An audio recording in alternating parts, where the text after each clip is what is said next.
भारत को आज़ाद हुए 77 साल हो गए हैं। नए कानून आ गए हैं। ये नए इसलिए हैं क्योंकि हमारी खुद की संसद यानी भारत की संसद ने इन्हें जो है वो लागू किया है। ये एक अच्छी बात है। साथ में जो एक फोकस था, पहले दंड के ऊपर था, अब न्याय के ऊपर रहेगा, ऐसा केंद्र सरकार का कहना है।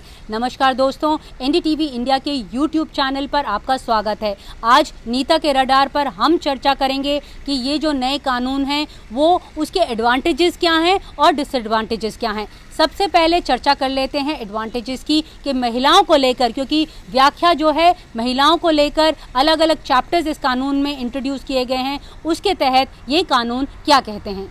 ये जो नए कानून हैं ये महिलाओं के लिए ज़्यादा फ़ायदेमंद हैं, ऐसा केंद्र सरकार का कहना है। इनमें काफ़ी बदलाव किए गए हैं क्योंकि महिलाओं और बच्चों को जो है फोकस किया गया है और यही वजह है कि जो पहले कुछ कानून हैं वो महिला और बच्चों को लेकर जो हैं वो लिखे गए हैं, क्लॉज बाय क्लॉज जो हैं लिखे गए हैं। काफ़ी बदलाव इन नए कानूनों में बच्चों और महिलाओं को देखने को मिलते हैं।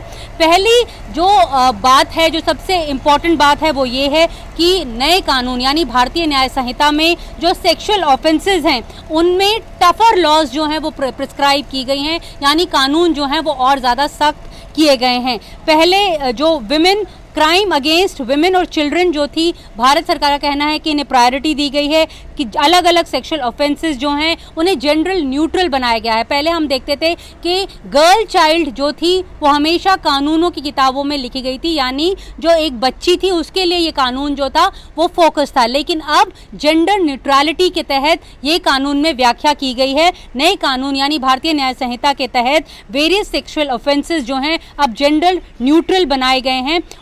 विक्टिम यानी जो पीड़िता है और जो परपेट्रेटर है यानी जो आरोपी है, उन दोनों के खिलाफ जो कानून जो है वो व्याख्या सही से करते हैं और ये जेंडर न्यूट्रल बनाए गए। ये पहली बार हुआ है भारत सरकार के इतिहास में कि ये जो कानून है वो जेंडर न्यूट्रल बनाया गया है। यही नहीं, जो प्रोटेक्शन है वो भी इर्रिस्पेक्टिव ऑफ जेंडर आपको दी गई है, चाहे आप विक्टिम हो चाहे आप एक्यूज्ड हो, ऐसा भी भारतीय न्याय संहिता में लिखा गया है। क्योंकि हमने देखा है कि क्योंकि मैं भी क्राइम काफ़ी समय तक कवर करती रही, हमने देखा था कि ज़्यादातर केसेस बेशक से लड़की के मुतल्लिक आते थे, यानी एक बच्ची के तहत आते थे, लेकिन ये भी लड़कों के खिलाफ भी जो अपराध हैं वो अब जो हैं वो बढ़ रहे हैं। ऐसे भी मामले कई जो हैं वो सामने आए हैं। साथ में ये भी देखा गया है कि जो बहुत लड़के और लड़कियां जो हैं उन्हें एक्सप्लॉइट किया जाता है, ऐसे कई केसेस जो हैं वो सामने आए हैं। यही वजह है कि अब जो भारतीय न्याय संहिता है उसे जेंडर न्यूट्रल बनाया गया है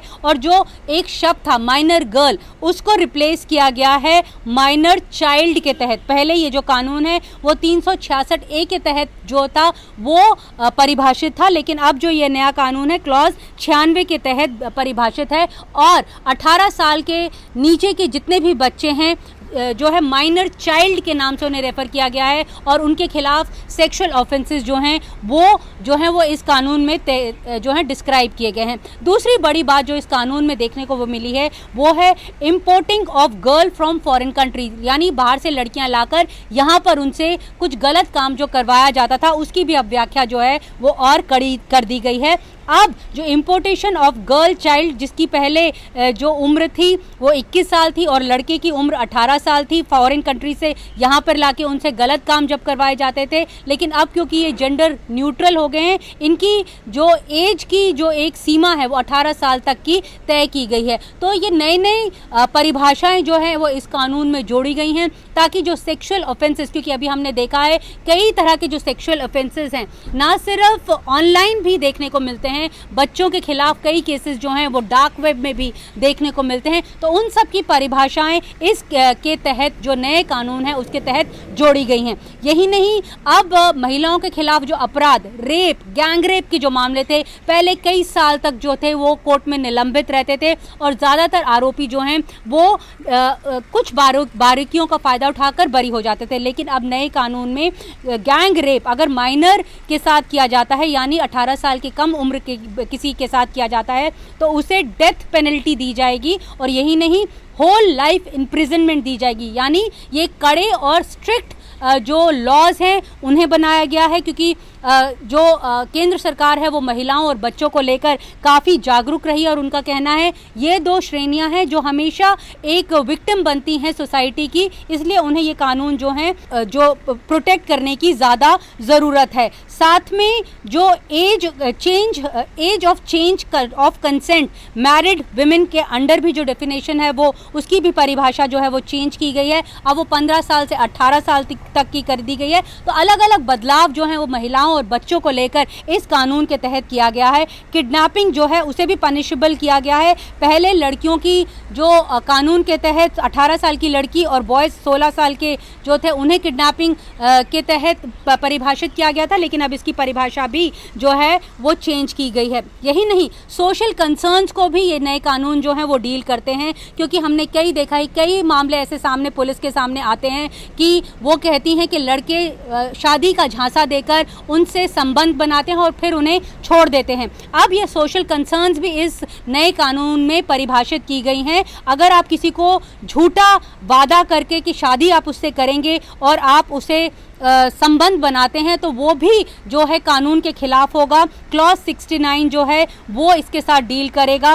पहले जो ये ब्रॉडर फ्रेमवर्क था वो रेप के तहत जो था वो आता था, धारा 375 और धारा 376 सेक्सुअल ऑफेंसेस के तहत आता था, लेकिन अब क्लॉज 69 जो है वो इसके साथ डील करेगा। ये गैप जो एग्जिस्टिंग लीगल सिस्टम में एक गैप था जिसका फ़ायदा उठाकर अक्सर जो मर्द होते थे, लड़के होते थे, बच निकलते थे, अब वो निकल नहीं पाएंगे। ये कानून जो है इस करके जो है वो कड़ा किया गया है। साथ में जो लॉयर फिटर्निटी है वो भी कुछ एडवांटेजेस जो हैं इसके गिना रही है। उनका ये कहना है कि अब जो फॉर्मल विटनेसेस हैं उन्हें वर्चुअली एग्जामिन किया जाएगा। पहले समन पे समन आप भेजते रहते थे, लेकिन क्योंकि समन सर्व नहीं होता था इसलिए विटनेस जो है वो कोर्ट में नहीं पहुंचता था और केस जो है वो आगे नहीं चल पाता था। लेकिन अब आप किसी भी विटनेस या गवाह को वर्चुअली भी समन कर सकते हैं। यही नहीं, पुलिस वालों की अक्सर दिक्कत होती थी कि अगर वो केस रजिस्टर करते थे तो वो ही आईओ जो है वो हमेशा केस के साथ जुड़ा रहता था, लेकिन अब नए कानून के तहत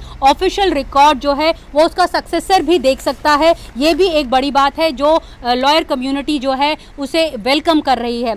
मॉब लिंचिंग की जो डेफिनेशन है, परिभाषा है, पहली बार भारतीय न्याय संहिता में जोड़ी गई है। अभी तक इसकी डेफिनेशन कानून में नहीं थी। अब अगर मॉब लिंचिंग का केस कास्ट, क्रीड, बर्थ और लैंग्वेज के तहत अगर किसी की लिंचिंग होगी तो 7 साल की सज़ा उस व्यक्ति को दी जाएगी। यही नहीं, फॉरेंसिक मामलों के ऊपर भी ये कानून जो है वो बहुत सख्त हिदायतें देता है। 7 साल से जो जिनमें सज़ा होती है वहाँ पर भी फॉरेंसिक जो टीम्स हैं वो वहाँ पर जाएंगी। टेक्नोलॉजी ड्रिवन ये कानून है और जो कम्युनिटी सर्विसेज पहली बार जो है इस कानून में इंट्रोड्यूस की गई है। सामाजिक सेवा, जो छोटे छोटे ऑफेंसेस होते हैं, यानी किसी अगर कोई चोरी हुई और उसकी जो पैसे का जो लेन देन है वो 5,000 से कम है तो कम्युनिटी सर्विस जो है वो ली जाएगी। ये तो थी अच्छी बातें, लेकिन जो लॉयर फिटर्निटी है, जो लीगल जो लोग हैं, जो कॉन्स्टिट्यूशनल एक्सपर्ट्स हैं, वो अभी भी कह रहे हैं कि कई खराब बातें भी हैं इस कानून में। सबसे पहले वो ये कह रहे हैं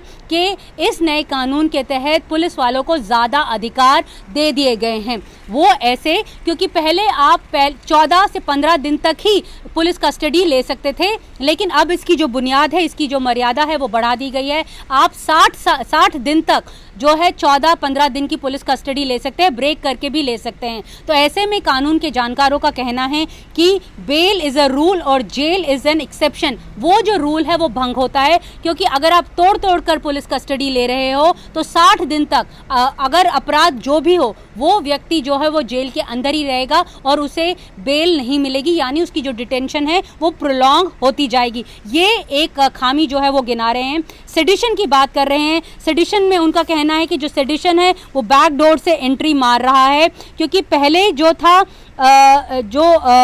act of injuring sovereignty, integrity और यूनिटी ऑफ इंडिया जो है उसे ऑफेंस बना दिया गया है। उनका कहना है कि राइट टू डिसेंट, यानी आप किसी के खिलाफ अगर कोई अलग राय रखते हैं तो वो भी मामला जो है वो इसके तहत बुक किया जा सकता है। तो ये मामला, इसके खिलाफ भी वो अपनी आवाज़ उठा रहे हैं। और साथ में कह रहे हैं जो नए कानून हैं, पेंडिंग केसेस, क्योंकि भारत में हमने देखा है कि पेंडेंसी बहुत ज़्यादा है, उनके मामले में क्या इस कानून की राय है वो अभी कोई क्लैरिटी नहीं कर रहा है। फिर हमने पी चिदम्बरम साहब जो पहले के केंद्रीय गृह मंत्री थे और खुद अपने आप एक लॉयर भी हैं, उनके जब हमने ट्वीट्स देखे उनमें उन्होंने कहा था कि पुरानी बातें जो ख़त्म की जानी थी, जिनमें डेथ पेनल्टी थी, अडल्ट्री थी, वो ख़त्म नहीं की हैं, वो भी इंट्रोड्यूस किया गया है। साथ में उनका ये कहना था कि ये जो कानून है ये कट कॉपी पेस्ट है, ज़्यादा डिस्टिंक्टिव नहीं है, क्योंकि पुराने ही कानूनों को नया नाम देकर इसमें इंट्रोड्यूस किया गया है, सिर्फ इनके नंबर्स जो हैं वो बदले गए हैं। लॉ कमीशन को उनका कहना है कि वो कंसल्ट नहीं करेंगे और जो नया कानून है लॉयर्स, पुलिस और जजेस अपने अपने हिसाब से इस कानून को इंटरप्रेट करेंगे, जिसके चलते कोर्ट्स में बहुत प्रॉब्लम होगी। आने वाले कुछ समय में कोर्ट्स जो हैं वो काफ़ी कंफ्यूज रहेंगी और ये जो पेंडेंसी है वो बढ़ती जाएगी, ऐसा उनकी राय थी। बेशक से केंद्र सरकार पहली बार, क्योंकि कल हमने केंद्रीय गृह मंत्री को भी सुना था, अमित शाह को, उनका ये कहना था कि अगर कुछ बदलाव के तहत कुछ सजेशंस आएंगी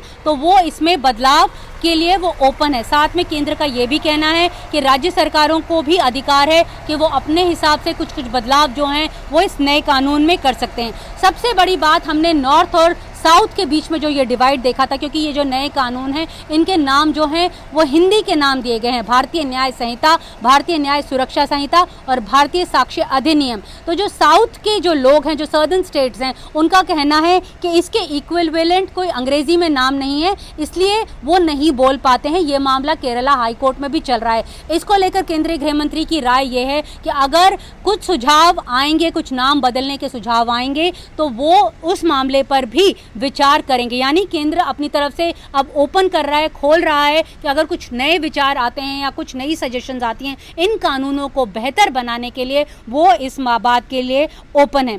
बेशक से आखिर में हम यही बोल सकते हैं कि पुलिस इन्वेस्टिगेशन और लीगल सिस्टम इन नए कानूनों के तहत मॉडर्न टेक्नोलॉजी की तरफ जा रहा है, लेकिन हमें ये भी ध्यान रखना होगा कि जो गरीब तबके से लोग आते हैं, मार्जिनलाइज्ड लोग आते हैं, उन तक भी ये न्याय पहुँचे, क्योंकि अक्सर देखा गया है कि तकनीक या टेक्नोलॉजी उनके पास नहीं है, तो किस तरह से इन कानूनों के तहत न्याय ले पाएंगे, ये अपने आप में देखने वाली बात होगी। केयरफुल इम्प्लीमेंटेशन और कंटिन्यूस मॉनिटरिंग केंद्र द्वारा इस